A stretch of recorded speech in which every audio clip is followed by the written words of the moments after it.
If you're going to be visiting a corn maze this fall, you want to make sure that you're having a lot of fun. And one of the best ways to do that is with Maze Master Trivia. Today we're going to show you how to set up a corn maze and how Maze Master Trivia works. So let's go over to a farm's website and look at Skelly's Farm Market and see what they're doing with their Demo Acres corn maze. When we look at this maze, we can see here on the map that there's a number of checkpoints as they go through the maze. Now the concept of maze trivia is that when you come to a checkpoint, you're given a few options. If you get the correct option chosen, that's going to lead you in the right way. But if you choose wrongly, you're going to head in the wrong direction and probably end up at a dead end. So let's look at a map of how this might work with this. Now you can see here that we've selected a set of history questions. So let's say we walk into the maze and right away we come to checkpoint number 1. So we're going to look at our card that we're carrying with us, and we see there's a question here. It says, what has been called Seward's Folly? If it's the Louisiana Purchase, we're going to go to the left here. If it's the War of 1812, we're going to go straight. And if it's the Alaska Purchase, we're going to go to the right. Now, you won't be looking at your map. You'd only be looking at the card. So you would make your best guess, and if you chose correctly, say in the Alaska Purchase, going to the right would lead you further into the maze and further and closer to being to the exit. So now we come to number 2. Once again, we have another question. In which state was the Battle of Gettysburg fought? If you think it's Pennsylvania, you go left. If you think it's Maryland, you go straight. And if you think it's Virginia, you go to the right. So you can see, if you're choosing the correct answers, it's going to get you through the maze faster.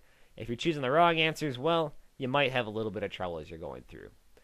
So these cards are great, but the great part about Maze Master Trivia is that you can create your own cards. You're not limited to what the farm has available to you at the farm the day you make your visit. So let's take a look at how you can set up your own card. First off, you need to find a corn maze near you that has this available.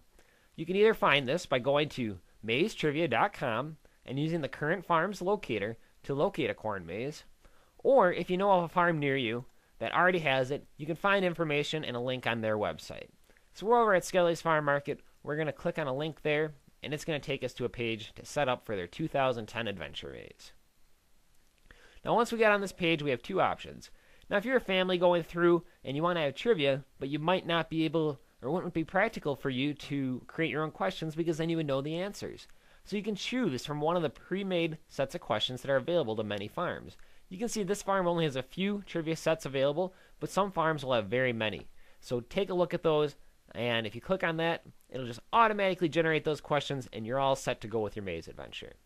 Now we're going to go back here and look at how you want to create your own set of questions. Now this is great if you're bringing a group. Say you're a teacher bringing your class out and you want to review for an upcoming exam, or maybe you are a scouting group that wants to have some questions about scouting, or maybe it's your church group and you want to have some Bible-based questions when you're coming out. So this is what you need to do to set it up. First, you're going to want to type in a title of your questions. So let's say that we're a church group coming out and we are going to have Bible questions. So we're going to call it Bible Trivia. And as we go through the page then, we can go and we're going to enter questions, correct answers, and incorrect answers. Now you'll notice that some questions will have requiring 2 incorrect answers because there's 3 options total, and some questions like number 5 only have 2 options, so you'll only need to enter 1 incorrect answer. Now the Maze Master will take care of making sure you know whether you need to go left, right, or straight. You don't need to figure any of that out. It'll just automatically load all that information in. When you're all done, click on the View Printable Sheet, and your maze card will be generated for you. And that's all it takes to set up a maze card visit to a corn maze near you using Maze Master Trivia.